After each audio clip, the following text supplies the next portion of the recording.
अब औपचारिक रूपमा यो कार्यक्रम अ, सञ्चालन गरौँ होला र धेरै नयाँ साथीहरू आउनुभएको छ। हाम्रो निलम म्यामलाई म स्वागत पनि जनाउन चाहन्छु यो मञ्चको तर्फबाट।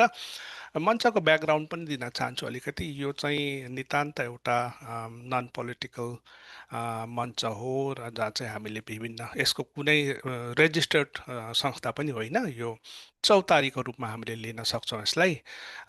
विभिन्न बौद्धिक व्यक्तित्वहरू बोलाएर यहाँनिर छलफल गर्ने विभिन्न विधाहरूमा साइन्स, आर्ट्स, ल्याङ्ग्वेज, म्युजिक त्यस्तो विधाहरूमा हामीले महिनामा एकचोटि यहाँ आएर भेटघाट गर्छौँ। आफ्नो विचारहरू पोख्छौँ र एक्सपर्टको सुझावहरू लिन्छौँ। र यसको फर्म्याट चाहिँ कस्तो छ भने पहिला म आजको प्रस्तोताको परिचय प्रस्तुत गर्छु, एउटा डिस्क्लेमर प्रस्तुत गर्छु। त्यसपछि मेरो माइक चाहिँ उहाँलाई निलम म्यामलाई हस्तान्तरण गर्छु र उहाँले आफ्नो प्रस्तुति सिद्धिएपछि एउटा क्युएनए क्वेसन आन्सर हाम्रो जति पनि सहभागीहरू छन् उहाँहरूले मनमा लागेको कुरा उहाँले सोध्नुहुन्छ र एकचोटिमा 3वटा प्रश्न लिएर त्यसको उत्तर दिनु होला म्याम। अघि र यो कार्यक्रमलाई सुरु गर्दैछु म। आजको वेबिनारमा उपस्थित हुनुहुने सम्पूर्ण महानुभावहरूलाई म विश्व राई सधैँ चाहिँ दुई हात जोडी स्वागत तथा अभिवादन गर्न चाहन्छु। यसै गरी आज प्रथमचोटि हामी युट्युबमा पनि लाइभ गइरहेका छौँ र युट्युबद्वारा हामीसँग जोडिनु हुने सम्पूर्ण साथीहरूमा पनि म स्वागत जनाउन चाहन्छु। र यो कार्यक्रमलाई अगाडि बढाउन अगाडि मैले एउटा सानो औपचारिकता निभाउनु पर्ने हुन्छ। मैले हजुरहरूमाझ एउटा डिस्क्लेमर प्रस्तुत गरेर पढेर सुनाउनु पर्ने हुन्छ र म डिस्क्लेमर प्रस्तुत गरिरहेको छु। सायद त्यो डिस्क्लेमर देखिरहनु भयो होला। यस डिस्क्लेमरका 4वटा बुँदाहरू छन्। Number 1, all the opinion and the facts presented by the presenter in today's webinar are solely of his, hers and theirs. Kirat Rai Vishwa Manch absolves itself from any entailing or enticing legal or civil claims or consequences. Number 2, there has been no explicit or implicit material monetary transactions between the presenter, participant, and Kirat Rai Vishwa Manch in today's webinar. Number 3, Kirat Rai Vishwa Manch is privately hosted non-political digital platform for the upliftment of Kirat Rai community. It has no affiliation whatsoever with any political and non-political organization inside, outside the US. Antim Buddha, number 4, Kirat Rai Vishwa Manch reserves the right to use the content of the webinar in other social media at its discretion. By joining the webinar, the participant gives his or her consent to the use of recorded material in any other social media platform. धन्यवाद। यो disclaimer सिद्धियो। अब आजको प्रस्तोता निलम ज्यूको म छोटो परिचय हजुरसँग राखिरहेको छु। उहाँको शुभ नाम निलम गुरुङ, पिताको नाम श्री दिलीप गुरुङ, आमाको नाम श्रीमती वसुन्धरा गुरुङ। उहाँको जन्म मिति नोभेम्बर 11, 1991। उहाँको शिक्षा bachelors of arts in Narbahadur Bhandari college सिक्किमबाट सम्पन्न गर्नुभयो। त्यसपछि उहाँले मास्टर्स नेपालीमा गर्नुभयो सिक्किम युनिभर्सिटी भारतबाट। उहाँको पेसा शिक्षा टाँसी नामग्याल एकाडेमी स्कुलमा उहाँले नेपाली पढाउनुहुन्छ। अति पवित्र पेसामा उहाँ संलग्न हुनुहुन्छ। उहाँले 7 क्लासबाट फुटकर कविताहरू लेख्ने जमर्को गर्नुभयो, सुरु गर्नुभयो। त्यसपछि उहाँको कविताहरू विशेष नारी सशक्तिकरण र समाजको कुप्रथाहरूलाई इङ्गित गरेर कविताहरू लेख्नुहुन्छ। उहाँको धेरै कविताहरू भए पनि पपुलर कविताहरू चुरोट र केटी मान्छे, जङ्गली, आरिस, गर्ज तिमी भन्ने कविताहरू धेरै पपुलर भएको छ। र उहाँको अचिभमेन्ट, उहाँले सयौँ हजारौँ कविता गोष्ठीहरूमा, सेमिनारहरूमा सिक्किम बाहिर दार्जिलिङ, कालिम्पोङ, आसाम, सिलगढी, नेपालमा भाग लिनुभएको छ। हालैमा 2022मा भीम दाहाल निर्माण पुरस्कार द्वारा उहाँ सम्मानित हुनुभएको छ। नेपाल आइडलको विजेता हुनुहुन्छ र उहाँको सोसियल मिडिया यदि तपाईँले फलो गर्न चाहनुहुन्छ भने द पोइटिसियन_11 कि त निलम गुरुङ _11 अनि उहाँलाई फलो गर्न सक्नुहुनेछ र युट्युब च्यानल पनि उहाँको आफ्नै छ निलम गुरुङ भनेर। यति भन्दै मेरो यो परिचय दिने कार्यक्रम यही समाप्त गर्छु र कार्यक्रममा अगाडि बढाउन चाहन्छु। पुनः एकचोटि आजको प्रस्तोता निलम गुरुङलाई मञ्चमा स्वागत जनाउँदै मेरो यो माइक हस्तान्तरण गर्न चाहन्छु। Thank you ma'am.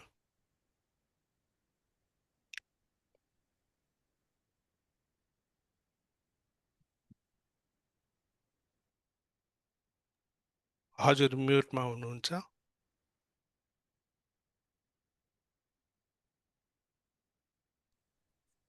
हार्दिक धन्यवाद उद्घोषकज्यूलाई र मलाई हेरिरहनु भएको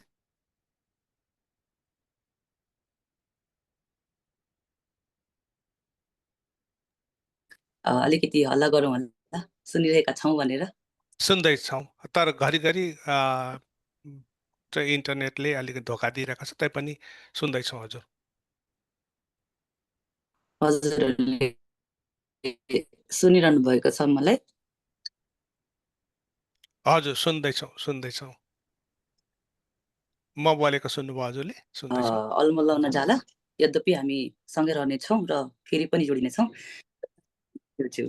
र हजुर सुन्दैछु। फेरि पनि स्वागत जनाउँदै म सिक्किमबाट निलम गुरुङ एउटी कविको रूपमा आज यहाँ उपस्थित छु र आजको यो वेबिनारको विषय नै निलम गुरुङका केही कविताहरू राखिएका हुनाले मैले मेरो परिचय दिइसकेकी छु र परिचय दिन अघि दिइसकेपछि एउटा सोझै कविताबाट सुरु गरौँ होला है। प्रथम कविताबाट सुरु गरौँ होला र यस कवितामा मैले भन्न चाहेका कुराहरू के कसा रहेका छन् कविता सुनेपछि आरम्भ गरौँ होला कुराकानी। किनभने कविताको विषय रहेको छ ओ काठमाडौँ। यो कविता मैले पोइट आइडलको यात्राको अन्तर्गत लेखेकी हुँ। त्यस बेला म सिक्किममा मेरा सिक्किमका बासिन्दाहरूलाई एउटा लालछना लागेको थियो कि नेपालीहरू चाहिँ विदेशी हुन् है, यहाँ सिक्किममा बसेका नेपालीहरू विदेशी हुन् भन्ने ठुलो लालछना लागेको थियो। र म त्यति बेला आफ्नै परिचयबाट आफ्नै एउटा आइडेन्टिटी क्राइसिस भन्ने कुरा भइरहेको थियो, कहाँको के हो भने। र यो कविता त्यसै विषयलाई लिएर पनि लेखिएको छ र अरू धेरै कुराहरू पनि छ। कविता आरम्भ गरे। ओ काठमाडौँ, खै के को सजाय भोगिरहेको छ यो सहर, म त कसैको केही गल्ती नै देख्दिन। फराकिलो सडकहरूको यो देशमा आँगनसम्म पुर्याइदिने एउटा पनि गल्ली नै भेट्दिन। रात काट्न नजुटेसम्म मध्याह्नमै निन्द्रा पुर्याउँदैछ कोही। देशको झन्डा सिउरेर छातीमा स्वाभिमान र शरीर बाहेक सबै कुरा बिकाउँदैछ कोही। सित्तैमा त तिर्खा पनि मेटिन्न यहाँ, मर्दै गरेकालाई एक अन्जुली बाहेक। मिनरल पानीका बोतलहरू बागमतीलाई जिस्क्याउँछ, प्रायश्चितले पखाल्नु पर्ने पाप उसले पो धोएकै। भगवानहरू त मन्दिरको प्राङ्गणभरि सुत्छन्, तर तिमी त्यो ढुङ्गालाई बसन्तको पहिलो कली चढाउँछौ। वासस्थान गुमाएको बुढो मनको आस्था नकारी तिमी शाकाहारी ईश्वरलाई बोकाको बलि चढाउँछौ। दुई मुलुक जोडिने पुलमा लाग्दैछ कसैको मितेरी छुट्टिन। भोको परेवाको हुलमा यहाँ एउटा पनि पुतली नै भेटिन। रासिन दोकान भित्र छ अचेल गौँथलीको गुण, उसको रुखले आङ तान्न छाडेको देखि। टाँसिँदै गए घरहरू सबै, तर टाढिँदै जाँदैछन् छिमेकी। टाँसिँदै जाँदैछन् घरहरू, तर टाढिँदै जाँदैछन् छिमेकी। उता हाम्रोतिर अब हजुरहरू सबैजनाले यता दार्जिलिङतर्फ यता सिक्किमतर्फ ल्याउन चाहे। उता हाम्रोतिर अविवाहित चिया बगानले आफ्नो सिउँदोमा श्रमको एक लस्कर सिन्दुर बिहान उठ्ने बित्तिकै लगाउँछ। रातभरि रोएको विधवा इतिहास आफ्नो सन्तानको भोको पेटमै अगाउँछ। ओ काठमाडौँ, ओ काठमाडौँ, कसरी दिलाउ न्याय तिमीलाई जब मै निर्दोष पनि दोषी छु। कसरी लेखौं तिम्रो शहरको कविता जब म आफ्नै देशमा विदेशी छु। जबकि म आफ्नै देशमा विदेशी छु। वाह वाह। धन्यवाद। र यो थियो मेरो पहिलो कविता। लागेर लेखेको कविता, जसबाट मैले धेरै कुरा बोल्न चाहेकी छु, धेरै परिचय पनि दिन चाहेकी छु। र यही देशको कुराकानीहरू भइरहन्छ, आइडेन्टिटीको कुराकानी भइरहन्छ, हामी कहाँ हौ, किन छौँ भन्ने कुरा भइरहन्छ। र अर्को कविता जान अघि म हजुरहरूलाई एउटा कुरा के भन्न चाहे भने, मैले कविता कसरी चाहिँ लेख्न सुरु गरेँ त है। मैले सानो उमेरमा नै कसरी चाहिँ यो कविता भन्ने यो अमृतै भन्छु, जसले मर्न दिँदैन कसैलाई पनि। जब यदि तपाईँ कवि छ है, तपाईँ अमर हुनुहुन्छ। शक्ति एउटा कविकोमा के हुँदो रहेछ भने, हामी पनि प्रयोग सक्दो रहेछौँ हात निकाल्नमा।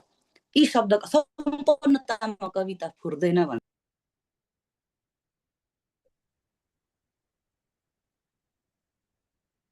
उहाँको इन्टरनेटले धोका दिए जस्तो छ, उहाँ छुट्टिनु भयो, फेरि जोडिनुहुन्छ।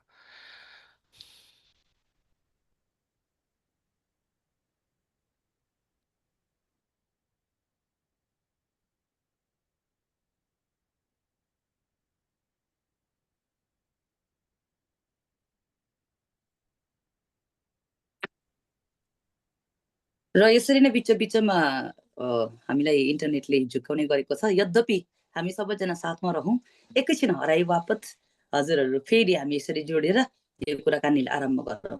हजुर, मैले के भन्दै थिएँ भने कविता कसरी लेख्न सुरु गरेँ। मैले जब जाने कि मलाई लागेका चोटहरूलाई पनि मैले एउटा सुन्दर आर्टमा परिणत गर्न सक्छु, र त्यो सुन्दर आर्ट, त्यो सुन्दर एउटा कला चाहिँ कविता हो भन्दाखेरि चाहिँ अङ्ग्रेजीमा चाहिँ के भन्न चाहन्छु भने, I was hurt so I became a poet and now I am heard. So त्यो हर्टदेखिको हर्ड, दुखेको सुनिँदैछु भन्ने जुन चाहिँ यो यात्रा तय गर्यो कविताले गर्दाखेरि भयो। र यसै गरी सानैदेखिको हुर्किँदै आउँदाखेरि एउटा छोरी मान्छे भन्ने त्यो अडान क्या, त्यो तँ चाहिँ छोरी हो, तँ चाहिँ केटी हो, तँ चाहिँ यस्तो हो, तैँले यस्तो गर्नुहुन्न, तैँले यस्तो गर्नुहुन्छ भन्ने धेरै त्यो समाजको जुन चाहिँ त्यो एउटा नियमवाली नै थियो, नियम सूची नै थियो। त्यो सूचीभित्र परिबन्धित, बाधित र शोषित चाहिँ म पनि परेँ। र यही कुरालाई चाहिँ मैले हृदयमा अटाउन नसकेर चाहिँ मैले धेरै कविताहरू चाहिँ नारी सम्बन्धी, अब नारीवाद भन्छ है, आजको दिनमा हरेक कुरामा वाद हुन्छ। नारीको पनि वाद हुन्छ, जिउँदोको पनि वाद, जिन्दाको पनि वाद हुन्छ, मुर्दाको पनि वाद हुन्छ। यो वादले चाहिँ कहिले पनि मान्छेलाई छोडेन क्या। त्यही भएर जब मैले मेरो मनको कुरा एउटा नारीत्व भावबाट जति पनि कविता लेखेँ, मलाई नारीवादी कविता भनेर भनियो। र ठिकै छ, त्यो पनि मैले स्वीकारेँ। र यसै प्रसङ्गमा अर्को कविता हजुरको समक्षमा पस्कन चाहे। यदि मलाई सुनिरहनु भएको माझमा विवाहित महिलाहरू हुनुहुन्छ, विवाहित नारीहरू हुनुहुन्छ, विवाहित आमाहरू हुनुहुन्छ भने यो कविता हजुरहरूलाई पनि हो। र यदि मलाई सुनिरहनु भएकोमा अविवाहित नारीहरू पनि हुनुहुन्छ भने यो कविता पनि तपाईँहरूको लागि हो। कविताको शीर्षक बिहे गर्न अघि। र हजुरहरूलाई जानकारी दिउँ, मेरो अझै पनि बिहे भएको छैन है। अनि त्यो धेरै कुराहरूलाई जाँचेर अँगालेर सम्हालेर चाहिँ अगाडि बढ्नुपर्ने हुँदो रहेछ। र कविताको शीर्षक रहेको छ बिहे गर्न अघि। त्यो पहिलो रात आमाले देखिन रे कुनै सपना, माइतीको सम्झनामा सँगसँगै रोएछ त्यो नयाँ आकाश पनि। पोते र सिन्दुरको चमकमा लुकाइन् रे उनले आफ्नो रसिला आँखा, आफ्नो लोग्नेको आडमा टेकेको त्यो नयाँ आँगनसँग सिकिन् रे उनले नौला भाकाहरू। जुठा गिलास, थाल र बटुकाहरू लिएर भाँडा धुने ठाउँमा आमाले रोएछिन् पहिलो बिहान, तर आँखा नसुनियोस् भनेर फेरि उनले आफूले आफूलाई सम्हालेकी थिइन् रे, उनलाई हेर्न आउने पाहुनाको लागि। फुलबुट्टे जामा र निलो स्वेटर लगाएर खिचेको फोटो देखाउँदै उनी भन्छन्, यति बेला त म क्या थिएँ नि। र उनको ओठमा हाँसो तैरिन्छ विगतका ती सुनौला दिनहरू सम्झिएर, जब उनी अविवाहित थिइन्, मुक्त थिइन्। भन्छन्, जीवनका रमाइला पलहरूको गाँठो अहिले नै फुकाल्नु रे, बिहे गरेपछि त आफै बादिन्छ रे जिन्दगी। बिहे गर्न अघि र बिहे गरिसकेपछि म र मेरा जीवनमा आउने भिन्नताको परिकल्पनामा चिया उम्लेर पोखिन्छ कहिलेकाहीँ, र यो मन पोखिन्छ मैले टेक्न लागेको कसैको नौलो आँगनभरि। केही नत्र कोही बन्ने इच्छा र सपनाहरू बिहे गरेपछि सिद्धिन्छ भन्ने प्रमाण स्वरूप आमाले आज पनि सम्हालेर राखेकी उनी स्कुल पढ्दा नृत्य प्रतियोगितामा पहिलो स्थान आएको सर्टिफिकेट देखाउँछिन्, जहाँ तपाईको भविष्यको लागि शुभेच्छा लेखिएको हुन्छ। तर आमाको भविष्य शुभ भयो कि उहाँको इच्छा नै पूरा भए, त्यो सर्टिफिकेट लेख्नेलाई के थाहा। त्यसैले म मेरो वर्तमान र यो जीवन प्रतिबन्धित भए पनि दौडिहालेको नि, रमाइला क्षणहरूको गाँठो फुकाल्दै केही नत्र कोही बन्न बिहे गर्न अघि। धन्यवाद। र यो कवितालाई मैले यसरी नै सिउरेर लगे, यसरी नै उनेर लगे। मैले मेरो आमालाई हेरेँ, मैले मेरो बोजूलाई हेरेँ। बोजूले भन्छन्, हामीले त नानी जन्माइराखेर 2-3 घण्टा बाद त घाँसमा जान्थ्यौँ भन्नुहुन्छ है। आमाले भन्नुहुन्छ, होइन हामी त यस्तो त्यस्तो कसरी जिन्दगी, तँ त 21 वर्ष हुँदा जन्मेको, मैले त के रमाइलो गर्न पाइनँ। सो त्यो आमाले बाँच्न नसकेको जीवन मलाई बाँच्न दिनुभयो आमाले। सो त्यही कुरालाई बिहे गरेपछि के भइरहेको छ हामीले देखिरहेको छौँ, किन माया नगरिरहेको छ, कसरी चाहिँ एउटा लोग्ने स्वास्नीको बिचमा स्वास्नीले मात्र यो विडम्बना सहिरहेकी छिन्, किन चाहिँ उनी घरभित्र घेरिएकी छिन्, किन चाहिँ उहाँलाई चाहिँ स्वतन्त्रता पाइरहेको छैन, किन सबै कुरा मात्रै नारीले नै गर्नु परेको भन्ने एउटा भावलाई केन्द्रित राखेर यो कविता लेखिएको हो। र आज मैले हजुरहरूलाई 3 थरीका कविता ल्याएकी छु। मैले 2 थरीका कविता त सुनाएँ, मेरो देशको कुरा, मलाई चोट लागेको कुरा, मलाई विदेशी भनेको कुरामाथि मलाई लालछना लागेको कुरामाथि चाहिँ मैले कविता हजुरहरूलाई प्रस्तुत गरेँ। दोस्रो कविता एउटा नारी हुनु के हो र एउटा नारीको परिकल्पना के हुन्छ, कसरी जीवन बिताउने भन्ने कुरा, त्यो विडम्बना हजुरहरूको समक्ष पस्के। र अन्तिम कविता हजुरको समक्षमा म कस्तो ल्याउँदैछु भने, यो कविता चाहिँ एउटा मान्छेको कविता हो।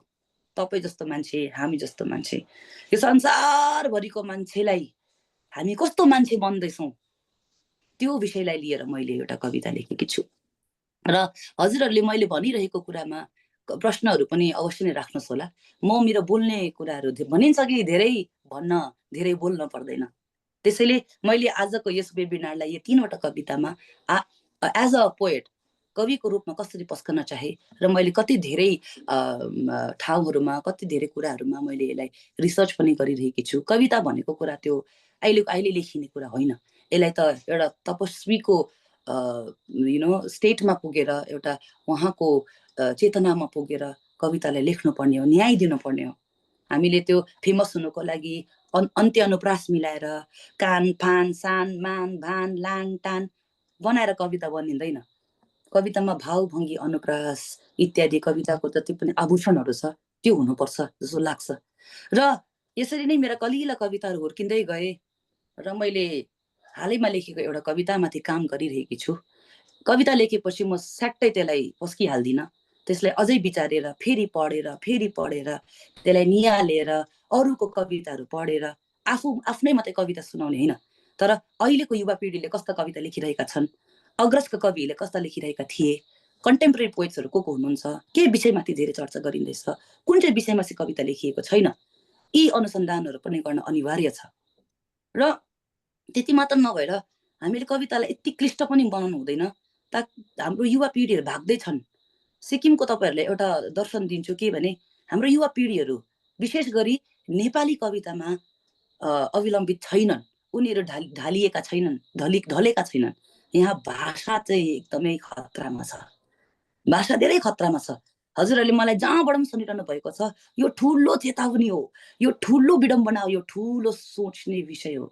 आज म जति नेपाली बोल्न सकिरहेकी छु, मेरा पाठशालाको गुरुहरूलाई श्रेय जान्छ। उहाँहरूले मलाई कति धेरै भाषाप्रति आवृत्त गराउनु भयो, कति माया मोह दिलाउनु भयो, उहाँहरूले जसरी पढाउनु भयो। तर मान्छे कस्तो हुँदैछ अबको मेरो यो कविताले हजुरहरूलाई बुझाउनेछ। मैले विचारेको, मैले देखेको, मैले अनुसन्धान गरेको कविता। कविताको शीर्षक कुखुरा। हामी कसरी कुखुरा हुँदैछौँ है त दर्शकवृन्द, सुन्नु है त। कुखुरा भुइँभरि छरिदिएको चारो थुतुनुले बटुलेर भोक मेट्छ कुखुराहरू। ऊ पुष्टिनुको खतरा उसैलाई थाहा छैन। घाम पानी थामिदिने कुखुराको खोर बनाइदिएकै छ, त्यसैले खुकुरी बोकेका हातहरू ठुङ्नै आउँदैन त्यसलाई।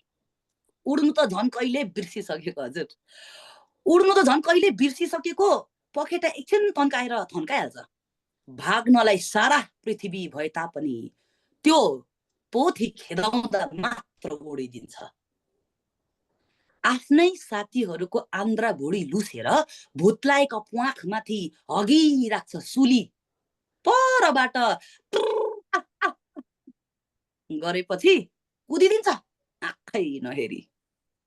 धन्न धन्न बिहान चाहिँ बासेर उठाउँछ सबैलाई, तर नुन खाएर दिनभरि झुक्री बस्छ।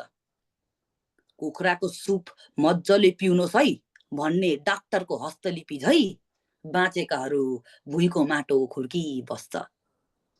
त्यही त हिजोसम्म हामी कुवाको भ्यागुता थियौँ।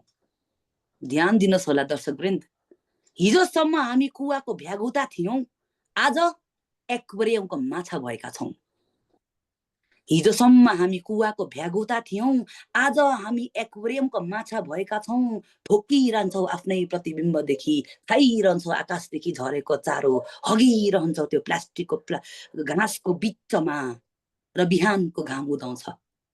बिहानको घाम उदाएपछि आकाश पनि हेर्नु होला भ्यागुता र माछाहरू, नत्र भोलि हामी पनि कुखुरा नै हुनेछौँ।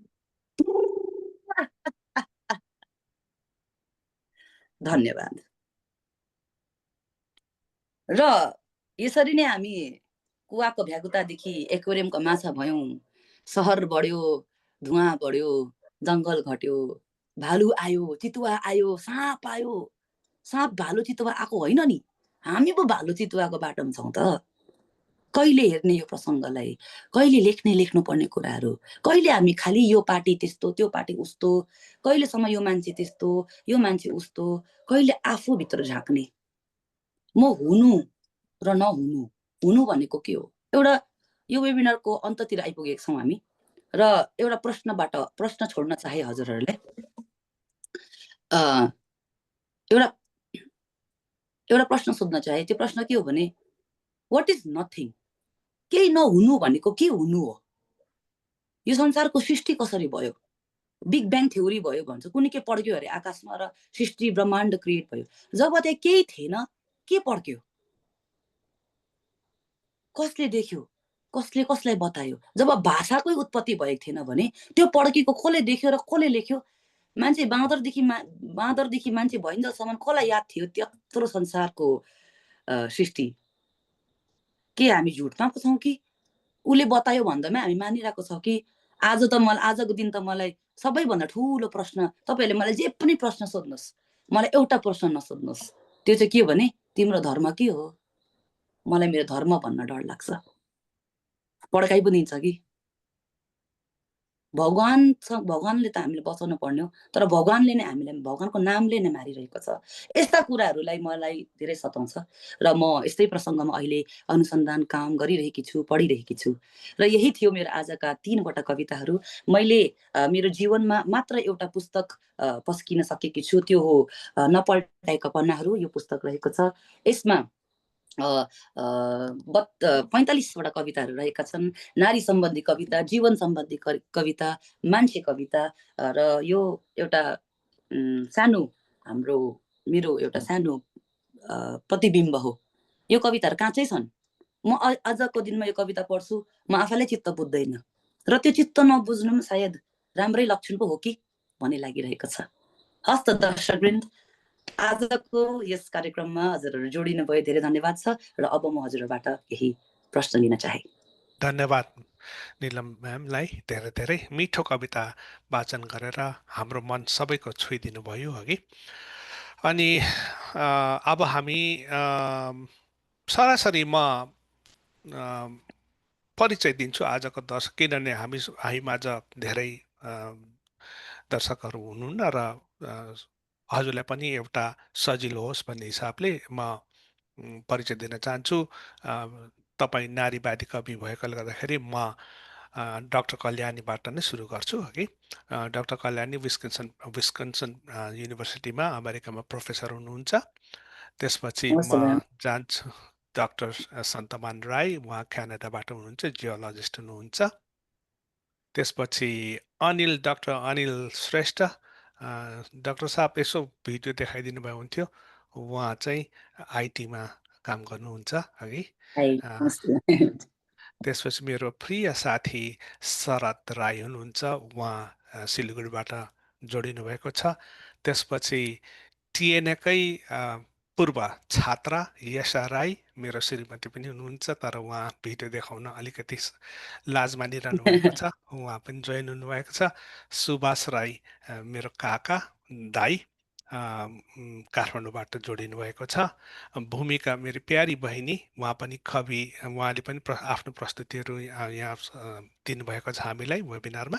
भूमिका राई मनसङबाट, उहाँ पनि धेरै लेखनमा सशक्त नारी सम्बन्धी, समाजको कुप्रथा सम्बन्धी धेरै कविताहरू लेख्नुभएको छ उहाँले। चन्द्र राई बिहारबाट जोडिनु भएको छ। र प्रवीण गजमेर, उहाँ शिक्षक हुनुहुन्छ मिरिक उच्चतर माध्यमिक विद्यालयबाट। र छोटो आज हामीसँग एउटा सानो परिवार भएर जोडिएका छौँ। र कुनै प्रश्न हजुरहरूको छ भने आजको कवि निलम समक्ष राखिदिनु हुन आग्रह गर्छु।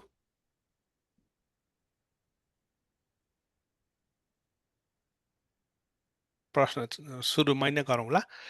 त्यो प्राय ज्यादातर यो देखिन्छ कविको एउटा जीवनीमा पहिलो कविता चाहिँ मैले चोटबाट नै लेखेँ भन्ने कुरा प्रायको सुनिन्छ। के यो सत्य हो त म्याम? हजुर, मैले जसरी अघि भनिहालेँ, सम्पन्नतामा कविताधरि फुर्दैन, र जीवनमा दुःखलाई पनि हामीले सुखमा परिणत गर्ने क्षमता चाहिँ कविहरूकोमा हुँदछ। र चोट खाने मान्छेहरूले आफूलाई नै बिथोलिदिन्छ है, कुलतमा लाग्छ, नखानुपर्ने कुरा खान्छ, नजानुपर्ने ठाउँ जान्छ, आफूलाई मलाई दुःख छ भनेरै आफूलाई नै बेसी एम्पथाइज गरेर मारिदिन्छन्। तर कविहरू त्यसबाट पनि एउटा पालुवा उमार्न सक्छन्। सो चोट अवश्य नै छ जीवनमा कविको लागि चाहिँ। धन्यवाद। हजुर डाक्टर साहब भन्नुहोस्। हजुर नमस्कार सबैजनालाई। विशेष गरेर हाम्रो पुनम म्यामलाई एकदमै यहाँको उत्कृष्ट कविताको लागि एकदम म हार्दिक बधाई भन्नु चाहन्छु। साथै अब तपाईँ नेपाल आइडल पोएटको पनि विजेता हुनुहुन्छ, त्यसको लागि मेरो फेरि अझ बढी तपाईँलाई बधाई छ। म कवि होइन है हजुर, म कवि होइन, म चाहिँ के भन्ने जियोलजिस्ट हो पेसाले। विशेष गरेर अब ढुङ्गा माटो सम्बन्धी अध्ययन गर्ने अनुसन्धानकर्ता हो म चाहिँ। नेपालमा धेरै नै काम गरेँ मैले यो अनुसन्धान सम्बन्धी। अहिले म क्यानाडामा चाहिँ अनुसन्धानमा सामान्य रूपमा छु, किनभने म रिटायर भएको हुनाले धेरै एक्टिभ छुइनँ। तर तपाईँको प्रस्तुतिहरू चाहिँ मलाई, अब म कवि नभए पनि कविता साहित्य चाहिँ मलाई रुचि हुने पाठ भएको हुनाले, र विशेष गरेर आज तपाईँको जो प्रस्तुति थियो तीनवटा कविता, त्यो तीनवटा कविताले एउटा संसारको एउटा भनौँ न मानिसहरूको, भनौँ प्रकृतिको सबैलाई तपाईँको त्यो प्रतिनिधित्व गर्छ। तपाईँको कविताले एकदमै उत्कृष्ट, ज्यादै मन पर्यो। तीनवटै कविता यति राम्ररी तपाईँले लेख्नु भएको छ कि त्यसले हरेक हरेक लाइनले हरेक शब्दले हाम्रो हाम्रो मेरो विशेष गरेर हाम्रो यो सोचाइहरूलाई विचारलाई एकदमै छुन्छन्। यसको लागि एकदमै मेरो धन्यवाद। मेरो जिज्ञासा चाहिँ म्यामलाई, अब तपाईँ कवि हुनुभएको हुनाले मैले प्रश्नहरू, मैले नजानेको प्रश्नहरू यहाँसम्म राख्छु। प्रथम त अब तपाईँ कक्षा 7देखि नै कविता लेख्न सुरु गर्नुभयो, अहिले लेखिरहनु भएको छ। अब त्यो तपाईँको एउटा यो यात्रा तपाईँको निरन्तर रहिरहन्छ, त्यो कुनै शङ्का छैन। हजुरले त्यो पहिला लेख्नुभएको कविताहरू पल्टाएर निश्चय नै हेर्नुहुन्छ होला र अहिले आइपुग्दाखेरि हजुरले के कस्तो भिन्नताहरू पाउनुहुन्छ, एउटा कुरो तपाईँको विचार सोचाइहरूमा। दोस्रो कुरो चाहिँ अब कविता हजुरले अघि भनिहाल्नुभयो, कविता जति बेला सोच्यो त्यति बेला लेख्न सकिन्न, त्यसलाई एउटा कुनै एउटा टाइम चाहिन्छ अथवा कुनै कुनै तपाईँको जीवनमा कुनै किसिमको एउटा के भन्ने, अब घटनाहरू त नभनौँ, एउटा कुनै किसिमको तपाईँले त्यो प्रतिबिम्बहरू देख्नुहुन्छ, त्यसपछि तपाईँले लेख्न सुरु गर्नुहुन्छ होला सायद मेरो विचारमा। त्यो त्यस्तो लेख्ने बेलामा तपाईँले धेरै सोचेर समय लिएर परिमार्जन गरेर अथवा त्यो त्यो भनौँ न, त्यो कल्पना भनौँ अथवा एउटा सत्य कुरामै पुगेर लेख्नुहुन्छ जस्तो लाग्छ मलाई होइन। त्यो यसो तपाईँले सेयर गरिदिनुहोस्, त्यो मैले गरेको कल्पना र हजुरले सोच्नु भएको कल्पना परिकल्पना त्यो सही हो अथवा फरक हो? यो चाहिँ मेरो जिज्ञासा रह्यो। हजुर, थ्याङ्क यू भेरी मच। कल्पना शक्ति, कल्पना भन्ने कुरा एकदमै शक्तिशाली कुरा। मान्छेकोमा कल्पना हुन र कौतूहलता हुन एकदमै अनिवार्य छ। कल्पना र कौतूहलताको समागममा मान्छेले साँच्चैमै आफूलाई चिन्न सक्छन् जस्तो लाग्छ। र मेरा पुनः कविताहरू र अहिले लेखिरहेका कविताहरूलाई चाहिँ मैले तुलनात्मक दृष्टिकोणले हेर्न पर्दाखेरि मैले भनिहालेँ त, मैले यो पुस्तक जुन चाहिँ निकालेकी छु, यो पुस्तकभरिका कविताहरू नै मलाई रुचाउँदैन अचेल। र धेरै जसो म प्रमोटै गर्दिनँ मेरो पुस्तकलाई, किन्नुहोस् भन्ने। जुन दिन कविले किन्नुहोस् भन्नै पर्दैन उसको पुस्तकलाई, त्यो दिन चाहिँ कहीँ पुगेछु जस्तो लाग्ने छ मलाई। र आजको दिनमा म चाहिँ कविता कसरी लेख्ने भएकी छु भने म बिम्ब थुपार्छु, म सोझो कविता लेख्दिनँ। पहिला चाहिँ म केही अलिकति चोटमा मन लाग्यो कि त मलाई मेरो जीवन साह्रो छ, मलाई बाँच्न गाह्रो छ, तिमी मेरो घर टाढो छ भनेर चाहिँ यसरी लेखिहाल्ने र आफूलाई एकदमै महान लागिहाल्ने होइन। अचेल त्यो चेतनाले झकझकाएपछि चाहिँ होइन, पहिला बिम्ब थुपार्ने, कसैको चुट्टिएको चप्ली देख्यो भने चुट्टिएको चप्ली लेखिहाल्ने है। जसरी त्यो शाकाहारी ईश्वरलाई बोकाको बलि चढाउँछौँ भन्ने जुन चाहिँ पङ्क्ति छ, त्यो पङ्क्तिमा धेरै कविताहरू लुकेका छन्। र कविताको एउटा पङ्क्तिले धेरै लेयर्सहरूलाई पक्रेको हुन सक्नु पर्दो रहेछ। खालि एउटै कुरामा मात्र समावेश भएर होइन, तर हजारौँ मान्छेले एउटा कवितालाई हजारौँ रूपले नै बुझ्न सक्ने क्षमता चाहिँ त्यो कविताकोमा हुनु पर्दो रहेछ। मान्छेले आफ्नो आफ्नो जीवनको भोगाइबाट कविता बुझ्छन् र शाकाहारी ईश्वरलाई बोकाको बलि चढाउँदैछौँ, यो मैले कसरी बुझेर लेखेँ र तपाईँलाई मैले सुनाएपछि तपाईँले कसरी बुझ्नुभयो, हाम्रो चेतना मिल्दैन। र कविताको शक्ति नै यही हो। जसरी जति हामीले कवितालाई इज्जत गर्छौँ र कविता लेख्नको जति पनि पद्धतिहरू अप्नाएर आफ्नो भावना, कौतूहलता, कल्पना र अब्जर्भेसन राख्छौँ, त्यसरी बनिने हो कविता चाहिँ। हुर्काउँदै लानुपर्ने। हजुरलाई प्रश्न गरेँ यसैमा, हजुरले बोल्नु हुँदाखेरि जस्तो हजुरको जस्तो जहिले हजुर पुस्तक देखाउनु भयो नि, त्यहाँ कतिपय कविताहरू हजुरलाई अझै पनि चित्त बुझ्दैन भन्नुहुन्छ नि, तर त्यही कविता फेरि कयौँ दर्शकहरूले, कयौँ भनौँ न जो रिडर हुनुहुन्छ त्यसले फेरि मन पराइरहेको हुन्छ है। यो मलाई त्यो सङ्गीत पनि त्यस्तै लाग्छ कि जो सङ्गीतकारले आफूले बनाएको सङ्गीत कता कता उहाँलाई चित्त बुझेको जस्तो लाग्दैन, तर त्यही सङ्गीत यति धेरै मानिसले रुचाउँछ, त्यसैले यो जज गर्न पनि अप्ठ्यारो कुरो होला जस्तो लाग्छ मलाई होइन। हजुरले भन्नुभयो नि मलाई कुनै कविता त्यति लाग्दैन, तर त्यो कविता यति मानिसले फेरि रुचाउँछन्, मन पराउँछन्, किनभने त्यो कविताले उहाँहरूलाई छुयो नि त, तपाईँको विचारले उहाँहरूलाई ट्याक्कै छुयो क्या।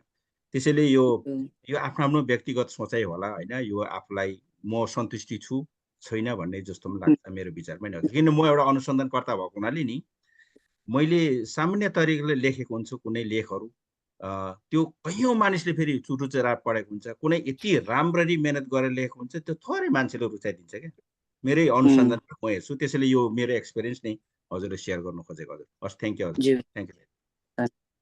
धन्यवाद। अनि एउटा छ नि है, महाकवि लक्ष्मीप्रसाद देवकोटाले उसको अन्तिम मृत्युशय्यामा हुँदाखेरि मेरो सबै कृतिहरू जलाइदिए हुन्छ, खाली मुनामदन मात्र राखिदिए हुन्छ भन्ने, त्यो एउटा कविलाई उसको सबै सृजनाहरू सबै मन नपर्दो रहेछ, खालि कुनै कुनै मात्रै उनीहरूलाई आफैलाई चाहिँ अब रिडरले त सबैले मन पराएकै हुन्छ, तर उहाँको आफ्नो अ, मा चाहिँ एक दुईवटा मात्रै मन परेको, त्यस्तै होला हाम्रो म्यामलाई पनि उहाँको आफ्नो हो कति कृतिहरू हुन्छ। मन नपरे हुन त सबै नै मेरा सृजना हुन्। तर जब मान्छे इम्प्रुभ गर्न थाल्छ, जब मान्छेको ग्रोथ आउन थाल्छ, जब मान्छे चेतनाको स्तरमा अझै आफूलाई हुर्काउँदै लान्छन्, किनभने पढ्ने, सिक्ने सिक्ने उमेरै हुँदैन।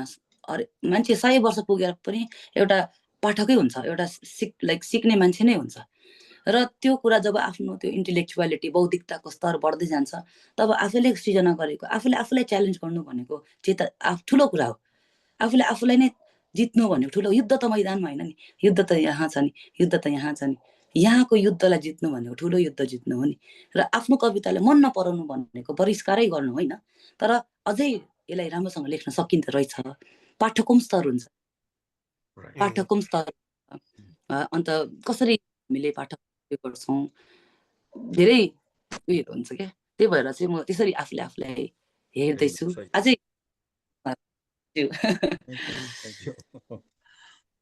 अरू केही प्रश्नहरू, जिज्ञासा, कमेन्ट छ भने कृपया राखिदिनु होला।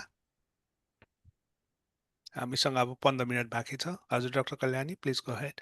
हजुर सबैलाई मेरो नमस्कार। अनि हाम्रो यहाँ निलमजीलाई पनि धेरै स्वागत छ तपाईँलाई यहाँ विश्व किराँत राई विश्व मञ्चमा, र यसरी आइदिनु भएको भएर मलाई चाहिँ अति नै खुसी लागेको छ। किनभने म एउटा पोएट नभए पनि नेपाल पोएट के भन्छ, नेपाल आइडल कम्पिटिसन, त्यसमा म धेरै नै हेर्थेँ। मेरो टाइम भइन्जेल मैले जति पनि हेर्थेँ, त्यसमा तपाईँलाई पनि मैले हेरिरहेको थिएँ, देखिरहेको थिएँ। र मलाई कस्तो लाग्छ भने मतलब कवि नभए पनि साहित्यमा रुचि, जस्तो हाम्रो शान्ताजीले भन्नुभयो, त अति नै छ भन्दाखेरि। तर एउटा कुरो मलाई के लाग्यो भने तपाईँको ग्रोथ देखेँ मैले त्यो आइडलमा। पहिला आउनुभयो, पछि गर्दै जाँदा तपाईँ कति बढेर जानुभयो, कति ठुल्ठुलो कुराहरू, भावनाहरूलाई तपाईँले लिनुभयो, र व्यक्त पनि अति राम्रोसँगले गर्नुभयो। नारीत्व मात्र नभएर नारीलाई संसारिक यो होल विश्वमा नै तपाईँले लिइदिनु भयो। र यो नारीहरूको मात्र होइन, सबैको एउटा इतिहासलाई, आइडेन्टिटीको एउटा जुन चाहिँ हिस्ट्री छ, त्यो सबै कुरो 2-3 लाइनमै तपाईँले व्यक्त गर्नुभयो होइन। यो देखेर मलाई कति क्यापासिटी होला तपाईँको। र आज तपाईँको 3वटा जुन भन्नुपर्दाखेरि उत्कृष्ट नै हो कविता सुनाउनु भयो। त्यो कविताहरूले त मलाई त अति नै छुयो होइन, माने आम स्योर अरूलाई पनि होला त्यस्तै। र त्यसमा मलाई के लाग्यो भने तपाईँको कविता मात्रै राम्रो नभएर तपाईँको सोचाइ कति बृहत छ। किनभने यो जुन चाहिँ छ नि, तपाईँले मेरो यो पुस्तक चाहिँ एउटा लिभिङ डकुमेन्ट हो होइन। यो मेरो सबै कविताहरू पनि म चाहिँ के अरे यसलाई उत्कृष्ट र एकदमै फ्रोजन कविता भनेर म लिँदिनँ। यो चाहिँ एउटा अगाडि बढ्दै जाने एउटा मेरो तपाईँको एउटा कल्पना हो भनेर भन्नुभयो। र यो धेरै मान्छेमा हुँदैन यस्तो क्यापासिटी, जुन क्यापासिटी तपाईँमा छ। जस्तो कति हम्बल हुनुहुन्छ र कति सेल्फ रिफ्लेक्टिभ हुनुहुन्छ भन्ने कुरा बुझिन्छ कि। र त्यो देखेर म आफैलाई पनि एकदमै खुसी लाग्यो, र म एकदम I'm really proud of you. अनि अर्को कुरो, हजुर, अनि अर्को कुरो के माने 1-2वटा छ मेरो प्रश्न, सिम्पलै होला। तपाईँको एउटा मैले कविता सुनेको थिएँ त्यो आइडलमा, जसमा तपाईँले पहाडको बारेमा भन्नुभएको थियो होइन। पहाडको छायामा के भन्नुभएको थियो। त्यसमा तपाईँले टिस्टाको पानीले मलाई के सोध्छ भनेर सोध्नु भएको थियो। त्यो कविताले मलाई धेरै नै छुएको थियो। किनभने त्यसमा तपाईँले तिम्रो भाषा कहिले माथि चढ्छ भनेर सोद्धाखेरि चाहिँ तपाईँले भन्नुभयो, म चुप लाग्छु किनभने मेरो जिब्रोमा 2 नदीको सङ्गम हुन्छ भनेर भन्नुभएको थियो होइन। र म त्यसलाई अलिकति तपाईँले कुन हिसाबले तपाईँले यो व्यक्त गर्नुभयो होला, नारीको मात्र त होइन होला, अरू कुरा पनि होला भन्ने कुरा तपाईँले अलिकति यसलाई एक्सप्यान्ड गरिदिनुहुन्छ कि भनेर म तपाईँलाई सोध्न चाहन्छु। अवश्य नै खोलासँग मेरो धेरै ठुलो नाता छ। सानोमा धन्न म खोलामा ढुङ्गामा कङ्गटा पक्रिँदै हुर्किएँ अलिअलि भए पनि भागेर अलिक बदमासै थिएँ भनौँ न। र धेरै प्रकृतिसँग मेरो धेरै परिचय छ। धन्न म त्यो युगको यो समयको त्यो अंश जति पनि हाम्रो 90s को जति पनि एरा छ त्यो अलिअलि भए पनि बाँच्न पाएँ। आडुचाको बोटमा चढ्न पाएँ, लड्न पाएँ, घुम्न पाएँ। र एक दिन म यात्रा गरिरहेको बेलामा सडकमा म मेरो छेउमा टिस्टा हामी सँगसँगै कुदिरहेका थियौँ। र मैले भने नि अघि म बिम्ब पार्छु, म हरेक कुरालाई भिन्न रूपले देख्ने गर्दछु। म ढुङ्गाको पनि सुन्छु, पानीको पनि सुन्छु, पानी र ढुङ्गाको सङ्गत पनि हेर्छु है। खोलाको सङ्गतमा ढुङ्गा कहिले पानी नभएको पनि देख्छु, फेरि पानीको सङ्गतमा ढुङ्गा कहिले फेरि पानी नभएको पनि देख्छु। र त्यो टिस्टाको प्रसङ्ग चाहिँ कसरी निस्क्यो भने धेरै आतुरिएको मन थियो। जीवन जसरी भोगिए अब एउटा नारी भएर, नारीत्वको धेरै ठुलो कुरा छ यसमा। तर अरू धेरै कुराहरू खोलाले कति ठुलो बिम्ब बोकेको हुन्छ। ऊ जहाँबाट सुरु भएर जसरी बगेर जसरी कष्ट सहेर जसरी आइपुग्छ। हाम्रो सिक्किममा टिस्टाले धेरै तहल्का पनि ल्यायो, धेरै उहाँले व्यक्त गर्न खोजेको कुराहरू हामीले देख्यौँ, बुझ्यौँ। र त्यही भावना मेरो भित्र पनि थियो, त्यही पहिरो, त्यही कुहिरो, त्यही उहिरो मेरो भित्र पनि थियो। र सोझो शब्दमा मान्छेलाई भनिरहँदा नबुझिदिने हुनाले गर्दाखेरि मैले टिस्टाको सहयोग लिएँ र टिस्टाले मेरो सहयोग लियो र हामी एकअर्काको जिब्रोमा आएर अड्यौँ। र धन्न कविता जसले टिस्टालाई पनि एउटा आवाज दियो, अलिक कडै भए पनि दियो। र त्यही प्रसङ्गमा टिस्टालाई मैले बिम्ब बनाएर चाहिँ आफ्नो कवितामा हालेकी छु। टिस्टाको सम्बन्धी धेरै कुराहरू, धेरै अरू कविताहरू पनि प्लास्टिकका थुकहरू थुक्छन् टिस्टाभरि र उसले बुनिरहन्छ एउटा लेदर ज्याकेट। यस्ता कुराहरू पनि धेरै आउन बाँकी नै छ। हजुरको मैले जस्टिफाई गरेँ कि दुई नदीको जिब्रो, दुई जिब्रो के भन्नुहुन्छ नि, त्यो के हो त्यो वास्तवमा, कुन हिसाबमा तपाईँले? हामीले आवाज एकअर्कालाई आवाज दिइरहेका छौँ नि। जसरी टिस्टाले है आफ्नो रूप, आफ्नो बृहत रूप देखाएर जसरी सिक्किममा धेरै प्राणहरू लगी, त्यो देखिरहेको कुरा थियो नि। हामीले प्रकृतिले कुन रूपमा शोषण गरिरहेका छौँ, कति हामीले हेपिरहेका छौँ, कति सहिरहेको छ प्रकृतिले। तर पनि हामी मान्छेको त्यो के कता के हिसाब किताब नमिलेर जति पाउँदा त्यति नै चाहियो भन्ने एउटा जुन चाहिँ बिम्ब चाहिँ जुन चाहिँ नारीको जीवनसँग मिल्छ। र कतिपय ठाउँमा हामी बोल्न चाहेर जति नै मोडर्न हौँ हामी, जति नै हामी ठुलो स्टेटसमा हौँ, जति नै जतासुकै पुगौँ, त्यो कता न कता आएर एक प्रकारले त्यो अन्तमा तिमी छोरी हो भन्ने आफूलाई याद दिलाउँदै गर्नुपर्ने त्यो मनोस्थितिलाई चाहिँ मैले टिस्टाको मनोस्थितिसँग चाहिँ अँगालेर मैले जिब्रो उसलाई दिएँ, उसले मलाई जिब्रो दियो। हामी जिब्रोमै भेट भयौँ र कविता उत्पन्न भयो। मान्छेले आफ्नो इन्टेलेक्चुअलिटीले बुझ्यो है। नबुझ्ने पाठकले त्यसलाई वाह के साह्रो राम्रो कविता भनेर नबुझेको नै थप्पडी पनि मारे। बुझ्नेले हजुरले यसरी जसरी मलाई प्रश्न गर्नुभयो, मलाई पनि धेरै आनन्द आयो। यो मनोस्थिति चाहिँ psychology behind what phrases I've created भन्ने एउटा justification. Really nice, thank you ma'am, thank you for the question. धन्यवाद। अरू भर्खरै पवन महिमा भनेर पनि जोडिनु भयो, उहाँले आफ्नो परिचय दिनुभए राम्रो हुन्थ्यो। कहाँबाट जोडिनु भयो? अघि मैले चन्द्र राई बिहारबाट भने, म सायद गलत भने, उहाँ पनि क्यानाडाबाटै हुनुहुन्छ होला, म क्षमा प्रार्थी छु।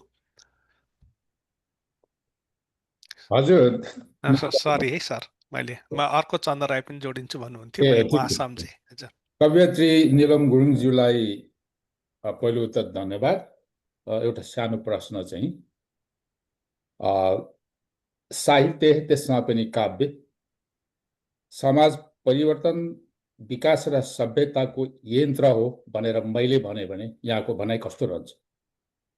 एकचोटि फेरि भनिदिनुहुन्थ्यो कि सर? साहित्य समाज परिवर्तन विकास र सभ्यताको एउटा यन्त्र हो भने मैले भने यहाँको भनाइ कस्तो रहन्छ? सर्वप्रथम म यसलाई कसरी डिसमिस गर्छु भने कविता त सर्वप्रथम यन्त्र होइन र कविताले कुनै पनि के भन्छ भार नदिउँ होला। कविताले समाज सुधार्नुपर्छ, कविताले इत्यादि कुरा गर्नुपर्छ हो। कविताले नै जति पनि रेभोल्युसन्सहरू गरे, फ्रेन्च रेभोल्युसनदेखि लिएर जेकोबिन क्लब सेटअप गर्नुदेखि लिएर जति पोएटहरूले नेसनलिजम राष्ट्रियताको भाव उत्पन्न गराउनुदेखि लिएर नारा लाउनुदेखि लिएर स्लोगन लेख्नुदेखि लिएर साइमन गो ब्याकदेखि लिएर जिन्दाबाद मुर्दाबाददेखि लिएर हरेक कुरामा काव्य आएको छ र सुधार पनि ल्याएको छ। मान्छेलाई जागरुक गराउने, मान्छेलाई अवगत गराउने, मान्छेलाई बुझाउने त्यो कविताले गर्ने चेतना, मान्छे कविताले चेतना दिने काम गरेको छ। तर त्यो कविता सुनेर कसरी सुधार्ने त्यो फेरि मान्छेकोमा पर्छ, त्यो कविताको भार होइन। अनि कविता चाहिँ यन्त्र नै होइन जस्तो लाग्छ। किनभने मैले जुन चाहिँ मनस्थितिले, अथवा मलाई त छोडिदिनुहोस्, लक्ष्मीप्रसाद देवकोटाले जब भने फल लागेका हाँगा जहिले झुकेका हुन्छन्, वाह वाह वाह वाह त भन्यो, तर कसले चाहिँ आफूमा फल लागेको छ कि छैन हेऱ्यो, त्यो त मान्छेमाथि हो नि, त्यो पाठक माथि हो। र हामी जस्ता मान्छेहरूले फल लागेको हाँगा जहिले झुकेको हुन्छ, बुझौँ ए गुण लागेको, गुण भएको मान्छे अलवेज हम्बल हुँदो रहेछ है, झुकेर बस्नु जान्दो रहेछ भन्ने कुरालाई लिएर आफ्नो जीवनमा अप्नाइ पनि हाल्यौँ। तर मास मेन्टालिटी, सिप मेन्टालिटी भएको मान्छेहरूलाई कविताले बचाउन चाहिँ असम्भवै छ। र समाज तब सुध्रिन्छ जब मान्छेले कवितालाई काव्यको रूपमा, कविताले सुधारको रूपमा पढ्छन्। कविताले कविताको रूपमा मात्र पढिदियो भने धेरै सुधार आउँछ जस्तो लाग्छ, यन्त्र चाहिँ होइन जस्तो लाग्छ। हजुर डाक्टर कल्याणी। एउटा सानो क्वेसन, जिज्ञासा भनौँ, तपाईँको साहित्यिक प्रेरणा को हो त? कुनै सिक्किम कोही नेपाली कविहरूदेखि तपाईँ प्रभावित हुनुभएको हो कि? मेरा धेरै छन् कविहरू, तर म नाम उच्चारण गरेर जति पनि कविता लेखिरहनु भएका कविहरू छन् उनीहरूलाई फेरि त्यो इन्जस्टिस गर्न चाहिँ चाहन्न। म कविता रुचाउँछु कवि भन्दा पनि धेरै, र म मेरो लागि त्यही चाहन्छु, मेरा कविताहरू नपल्टाएका पन्नाहरू, कुखुरा, यो कविता राम्रो छ भन्ने होस्, कसले लेखेको खोजी निदान होस्। र मैले कविताहरूलाई त्यसरी लिने गरेको छु। हजुरले यदि मलाई कविता कुन कुन मनपर्छ सोध्नुभयो भने म धेरै भन्न सक्छु है। तर फेभरेट कविता कुन हो तपाईँको, भन्नुहोस् न। इस पढ्छु तेरो कविता भन्ने कविता छ, मलाई एकदमै मन परेको कविता, एकदमै ह्युमरस कविता। मेरै गुरु हुनुहुन्छ उहाँ है, र फेरि पनि मैले उहाँको कवितालाई सम्मान गर्न चाहेर उहाँको नाम लिन चाहिनँ, र त्यो सृजनाको म फ्यान हो। इस पढ्छु तेरो कवितामा प्यार प्यार प्यार गरिबस्छ चराहरू आकाशभरि, खै के को यिनीहरूलाई हतार छ, मलाई यहाँ अफिस जानु हतार छ, मलाई मेरो गर्लफ्रेन्ड भेट्न हतार छ, इस पढ्छु तेरो कविता। यस्ता कुराहरू लेखेका छन्, त्यो पनि एकदमै बुजुर्ग अभिव्यक्तिले, एकदमै बुजुर्ग अभिव्यक्तिले चाहिँ यति व्यङ्ग्यात्मक ढङ्गले, यति क्लिष्ट ढङ्गले कविता लेख्नु भएको छ। यो कविता त मुखैमा छ। अनि आमाको पास फोटो भन्ने कविता छ, फोटो एल्बम भन्ने कविता छ। त्यो फोटो एल्बममा सबै सन्तान छ, मेरो आमा मात्रै छैन। किन छैन? आमा जहिले भान्सामा हुन्थ्यो नि त, फोटो खिच्न आउने पनि फुर्सद थिएन आमालाई। र म यस्ता कविताहरू पढ्छु। कविता मात्र होइन, I study psychology, I study other sciences also, so that I can really compile. म मेरो ल्याङ्ग्वेजेसमा काम गर्दैछु। It's not just that poetry, it's not about poetry, it's about कतिको इन्टेलेक्चुअलिटी लेभलमा हाउ स्ट्रङ यु आर। बोल्नु त सबैले जान्दछन्, म्यानिपुलेसन त सबैले गर्दछन्, but on what terms are you speaking, कतिको अडान छ तिम्रो कुरामा, तिम्रो जिब्रो कति बलियो छ। यस्ता कुराहरूमा चाहिँ अहिले मेरो अनुसन्धान चलिरहेको छ, र कवितालाई चाहिँ यसरी हेर्ने गर्छु, कवि भन्दा पनि धेरै चाहिँ। Thank you so much. भर्खरै देउराली चामलिङ पनि जोडिनु भयो। उहाँ चाहिँ पहिलो महिला माउन्ट एभरेस्ट सगरमाथा आरोही हुनुहुन्छ, र उहाँलाई स्वागत गर्न चाहे। देउराली म्यामले आफ्नो भिडियो देखाइदिनु भयो हुन्थ्यो अघि, सबैले तपाईँलाई, तर अब इन्टरनेटमाथि भर पर्छ अघि। त्यसै गरी अब पवन महिमा भनेर जोडिनु भयो। अनिल सरको केही छ भनाइ भने सुन्न पाऊँ। प्रवीण सर, उहाँ तबला वादक हुनुहुन्छ, क्लासिकल सङ्गीत 11 वर्षको उमेरबाट उहाँले साधना गर्दै आउनुभएको छ। उहाँले पनि प्रस्तुति दिनुभएको थियो गत वर्ष। शरद सरको केही छ भने सुन्न पाऊँ। तपाईँ म्युटमा हुनुहुन्छ।